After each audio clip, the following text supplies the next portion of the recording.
UDF-ന്റെയും LDF-ന്റെയും വിനാശകരമായ രാഷ്ട്രീയമാണ് അവർ കൈകാര്യം ചെയ്യുന്നത്.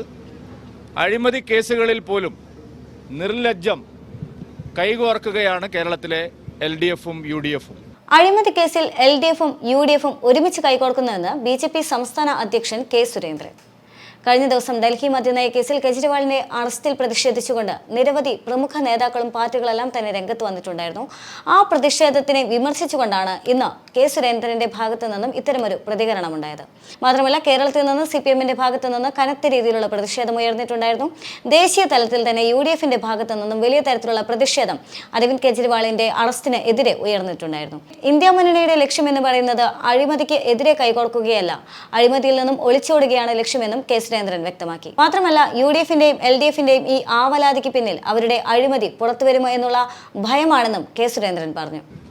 600 കോടി രൂപയുടെ ദില്ലി മദ്യനയ അഴിമതി കേസിലെ പ്രതികൾക്ക് ഐക്യദാർഢ്യം പ്രഖ്യാപിച്ചുകൊണ്ട് കോൺഗ്രസും CPM-ഉം കേരളത്തിൽ പരസ്യമായി ഒരുമിച്ച് മുന്നോട്ട് വരികയാണ്. അഴിമതിക്കാരെ സംരക്ഷിക്കാൻ IND മുന്നണി കേരളത്തിൽ ഒറ്റക്കെട്ടായിട്ടാണ് പ്രവർത്തിക്കുന്നത് എന്നുള്ളതിന്റെ തെളിവാണിത്. പ്രമുഖരായിട്ടുള്ള UDF നേതാക്കളും മാസപ്പടി വാങ്ങിയിട്ടുണ്ട്. അതുകൊണ്ട് അഴിമതി നടത്തിയവരുടെ വേവലാതിയാണ് ഈ ഐക്യപ്പെടലിന് കാരണം.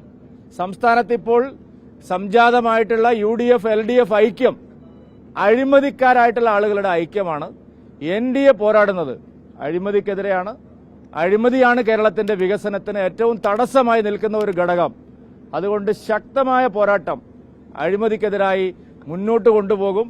LDF-നെയും UDF-നെയും ഈ ഐക്യപ്പെടലിനെയും ജനങ്ങൾ തള്ളിക്കളയുമെന്നുള്ള കാര്യത്തിൽ സംശയമില്ല. തെരഞ്ഞെടുപ്പ് ഫലം പുറത്തു വരുമ്പോൾ NDA സഖ്യത്തിന് കേരളത്തിൽ വലിയ വിജയമുണ്ടാകുമെന്നും കെ സുരേന്ദ്രൻ വ്യക്തമാക്കി. കാരണം NDA സഖ്യത്തെ സംബന്ധിച്ചിടത്തോളം യാതൊരു തരത്തിലുള്ള അഴിമതിക്കും കൂട്ടു നിൽക്കുന്നില്ല എന്നും അദ്ദേഹം പറഞ്ഞു. അദ്ദേഹത്തിന് എതിരെ ഉയരുന്ന എല്ലാ ആരോപണങ്ങളും അത് കേവലം കേസുകൾ മാത്രമാണെന്നും അവയൊന്നും തന്നെ തെളിയിക്കപ്പെടാൻ പോകുന്നില്ലെന്നും അദ്ദേഹം പറഞ്ഞു. അതിനുശേഷം കേരളത്തെ സംബന്ധിച്ചിടത്തോളം CPM-ന്റെ ഭാഗത്തു നിന്നാണെങ്കിൽ പോലും വളരെ വലിയ തരത്തിലുള്ള അഴിമതികളെല്ലാം തന്നെ ആരോപിക്കപ്പെടുന്നുണ്ട് CPM-ന്റെ ഭാഗത്തുനിന്ന്. ഇപ്പോഴത്തെ രാഷ്ട്രീയ സാഹചര്യത്തിൽ മാസപ്പടി വിവാദമാണെങ്കിലും ബാങ്ക് കൊള്ളയടിക്കലുമായി ബന്ധപ്പെട്ടുകൊണ്ട് തന്നെ CPM-നും കോൺഗ്രസിനുമെതിരെ വലിയ തരത്തിലുള്ള അഴിമതി ആരോപണങ്ങൾ നിലനിൽക്കുന്നുണ്ട്. അതുകൊണ്ട് തന്നെ തെരഞ്ഞെടുപ്പ് ഫലത്തിൽ ഇവയെല്ലാം തന്നെ ബാധിക്കാനുള്ള സാധ്യത ഏറെയാണെന്നും അദ്ദേഹം പറഞ്ഞു വെച്ചു.